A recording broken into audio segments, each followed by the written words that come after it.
नमस्कार प्रभाती किचन रे आपण समस्त को मो तरफ अनेक अनेक स्वागत। आज आम बनइबा माछ तरकारी। ताहले चलतु स्टार्ट करबा आज रेसिपी। एठारे प्रथमे मो माछ को लेकिरी भल से धोईकी गोटे प्लेट रे रखी देइची। तापर गोटे जगार गोटे फाड़ लेंबू को आनी तार रस बाहर कर देइची। सेथिरे गोटे चम्मच हळदी देइकी सेटा को भल से गोलेइकी तापर मु रखिथिबा प्लेट रे माछ को सेथिरे सेही हळदी एवं लेंबूर रस मुझे भलसे देकर गोलई देवी। तापर गोटे कड़े गरम करिछि। कड़े गरम करी मुझे गोलैकी रखी माछ को ये कड़े गोटे गोटे करी माछ ये दौची। ये जेहतु दुईटी माछ ही भलसे भाजी हम से मुझे प्रथम दुईटी माछ देती यहाँ भलसे भाजी होगा मुझे गोटे माछ देकर भाजी ये मुझे प्रथम लेंबूर रस देती सेटा ये कि लेंबूर रस दवा द्वारा माछरे थिबा आमिष बास्नाटा टे कमी जाए से मुझे लेंबूर रस देती। आपड़ चाहिए लेंबूर रस दे पारे जदि चाहिए न देवाई स्किप करें। तो ये माछ भजा गोटे साइड्र हो मुझे तार आर साइडटा हाँपाई ये माछ को ओल्टे देती।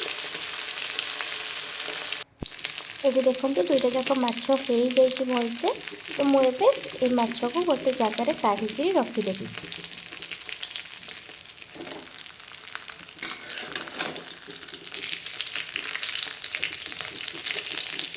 ये मो माछ काढ़ी गोटे प्लेट रे रखीदेवी। दुईटी जाक माछ काढ़ा पर एबे से कड़े रे आउ गोटे मो माछ रखी जोटा सेटा भाजवाई एबे मो कड़े रे भाजवाई सेटा देइछि।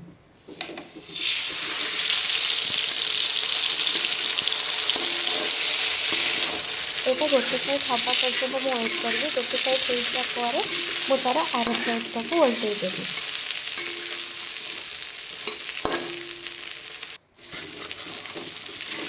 ये देखो गोटे साइड तो हो आसला से मुझे भाजवाई तार आर साइड को ओल्टे देती।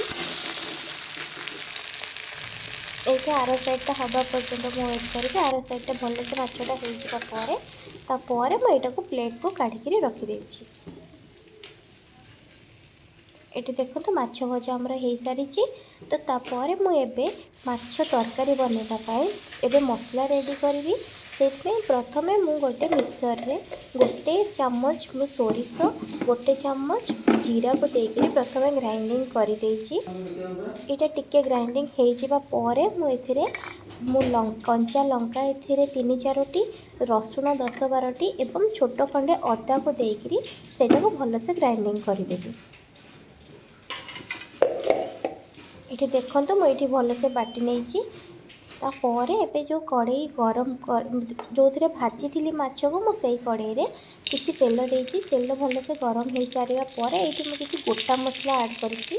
दालचीनी खंड छोट छोट 2-3टी लवंग 2-3टी ये तापर गुजुराती मु गोटे दुईटी देती टुईटी देती मुझे सारापर टिके भाजवा काटिकी रखी पिज को ये पिजटा को किसी टाइम पर्यटन मुझे भाजी जे कलर चेंज होगा पर्यटन पिज को मुझे भाजी। ये देखो टी कलर चेंज हो आसला ये मुझे काटिकी रखी टमाटो गोटे को ये टमाटो को भलसे भाजी से जमीक टमाटो भी भलसे से सीझीज।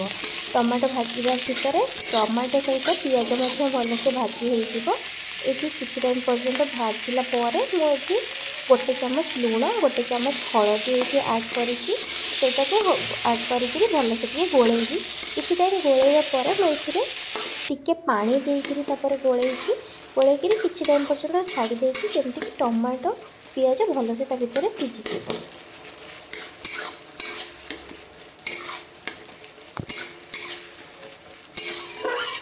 ये किसी टाइम गोलैबा पर ये मु बाटिके रखी मसला सब ये देकर सेटा को भलसे किसी टाइम पर्यटन गोलैकी रखी आ मसला कषि हाँपाई किसी टाइम पर्यटन छाड़देवी। ये गैस मु स्लो फ्लेम रे रखी जेहेतु मुझे मसलाटा कषुची मसला जिते टी बेसी टाइम कषि हम तरकारी टेस्ट से भल आसी थाए से ये मुझे किसी टाइम पर्यटन गैस को स्लो फ्लेम रे रखी मसलाटा कषुची। आपण मैंने भिडियोटी आरंभ रू शेष पर्यंत देखूँ।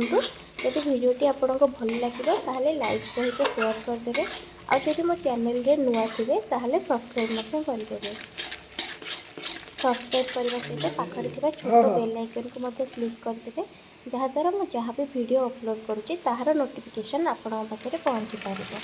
ये देखो मसलाटा भलसे कषि होगापर ये भाजिकी रखी माछ को ये तापर मुझे किसी पानी दौची पानी देकरी सेटा को किसी टाइम पर्यंत गोलैक रखिदेवी। ये पानी देकरी मु माछ को आ मसला को ये भलसे टिके गोलै दौची किसी टाइम गोलैक रखिदेवी। ये गोलैक घोड़ेक रखिदे टिके तरकारी ये पानी कमिगला आम जानवा कि तरकारी हो गला। ये मुझे गोलैक किसी टाइम पर्यंत घोड़ेक रखिदे मझे मझे मुझे टिके गोलै दूची। एबे देखंतु हमर तरकारी आसी हेई गलानी। आपण माने भी एहीपरि भाव में घरे बनातु एवं केमती लगिला मो सहित कमेंट सेक्शन रे शेयर करेंगे। धन्यवाद।